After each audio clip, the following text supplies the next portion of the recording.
My name is Steve Waldman. I'm the founder of Rebuild Local News. What inspired you to create Rebuild Local News? I had been running an organization called Report for America, which I was the co-founder of, which was placing uh, journalists into local newsrooms to deal with the emerging crisis in local news, the collapse of local news. And we placed 600 or more reporters into local newsrooms and subsidized them. But I just became convinced that philanthropy and business model improvements were not going to be enough, that we also needed to have public policy that helped address this crisis, that the crisis has gotten so big and so consequential that we needed to be looking at government help in various ways also. What is the mission of Rebuild Local News? So Rebuild Local News is specifically to develop public policies to help save local news. Um, so it's certainly not the only piece of the puzzle. There are Yeah. many other things that have to happen to revive and reinvent local news, but we do believe that public policy is an important piece of the puzzle. For reporters, how important is a tool like empathy? Well, I think it's the kind of the heart of being a good reporter is empathy and listening. Um, I think part of why trust in local news has eroded is the perception, sometimes real, sometimes not, that reporters don't listen. That they are kind of parachuting in, or they have an angle that they're pursuing. And so good journalism is all about, I think, intellectual honesty and empathy combined, um, to try to get toward the truth. Then when I was doing my research, I saw a lot of different terms with what's going on with local news. Can you tell me what is a news desert? Yeah, so the basic story here is the internet broke the business model for local news. The advertisers that were going to local newspapers basically left, and this started really a while ago with sites like Monster.com and Craigslist and Auto Trader, things that were the classified sections of newspapers, and then it accelerated with Google and Facebook, all the advertising over there. So that's like in a pure business sense, that's really the heart of it. There are other factors as well, but that's really it. So what it's led to is literally thousands of newspapers have shut. Like there's about 3,000 newspapers have shut down in the last 2 decades. And then there's thousands more communities that are basically very underserved. Like they have a tiny fraction of what they used to have. So news desert is usually the term that is used for an area that has either no local news at all or very little. And there's different definitions, but that's basically what it means: is an area that has very little reporting about the community. And then recently, the Knight Foundation held a conference and talked a lot about Press Forward and other initiatives. Are you, with everyone talking about that, are you optimistic about the future of local news? Well, it is kind of a classic best of times, worst of times scenario. Like there is an incredible amount of innovation going on, and I wouldn't have said that 5 years ago. Like it's a absolute blossoming of new websites and projects and creative ways of trying to serve communities that are actually much better than what we'd had, in the good old days. On the other hand, the speed of the collapse is breathtaking. And the speed of the innovations and the new things, it's not keeping up. So you have many, many situations where local newspapers will close and nothing replaces it. So even though, numerically, there's probably about 400 or more new interesting local news organizations, they tend to not be in the areas where the newspapers are closing. So you have this encouraging phenomenon of real innovation and young people who were wanting to go in and be local reporters and social entrepreneurs that are trying to come up with new ways on the one hand, and then this tidal wave of kind of carnage of the traditional newspaper and local news businesses that have left, vast parts of the country really undercovered.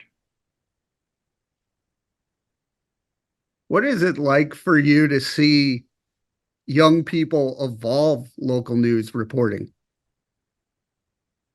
It's exciting, it's sort of, it gives you hope that, they'll figure it out. Like they already are figuring it out. And it's also, given the difficulties in getting jobs, the fact that so many people still want to become local reporters is really exciting. And they view it with a really great spirit. Like when I was coming into the profession, a lot of, if you asked people, why do you want to do this? It would be a kind of Woodward and Bernstein motivation, right? It would be about accountability reporting, holding power to account. And that's definitely still part of it. But there's a broader understanding on the part of younger journalists that part of the purpose of community journalism is actually helping the community. That's actually part of your job is to serve the community. And at Report for America, we always, when we would initiate a new class of core members, we would say, local news is a public service profession, or at least it ought to be. And you should think of it that way. And obviously, not all news organizations thought of it that way. And that's one of the things that has to shift. But there is that spirit, and it does change the way you look at one's job. You talked about policy. What has the response been on Capitol Hill to save local news? Well, it's slowly growing. I mean, at first, people didn't even really know what you were talking about. Like, what's the crisis that you're talking about? But through either some combination of our working at it, but more importantly, unfortunately, just the continued collapse of local news is just pretty hard to ignore at this point.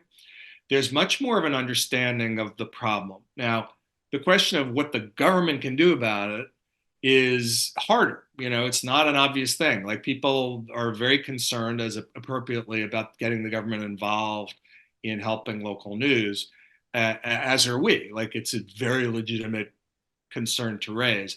Our view is like we've had government involved in the media industry forever, so this is not exactly a new thing. And the question is not so much should the government be involved, but how.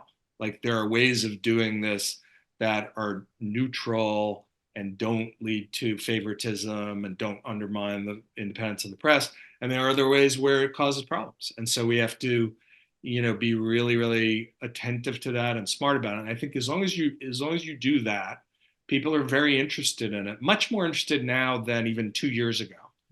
And as I said, I think that's really has to do with the speed and severity of the collapse. The most recent report from Medill about news deserts said 2.5 newspapers close on average each week. Previous year it was 2 newspapers a week. So the problem is actually getting worse. And people are starting to realize that the consequences are very broad. Like it's all this evidence now is that if you don't have local news, you have more corruption, you have lower civic participation, you have more pollution, you have worse bond ratings. But it goes beyond that to you also have more polarization and more misinformation and more fragmentation of communities and people misunderstanding each other.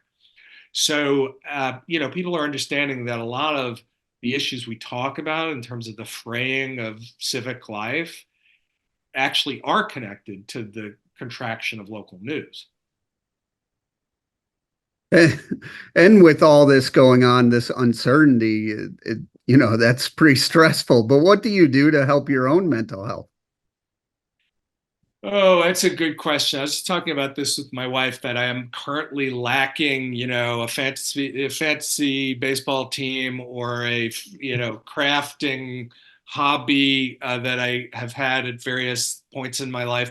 I took harmonica lessons during COVID, and that was great. I need to pick that up again, because I'm a lapsed harmonica player.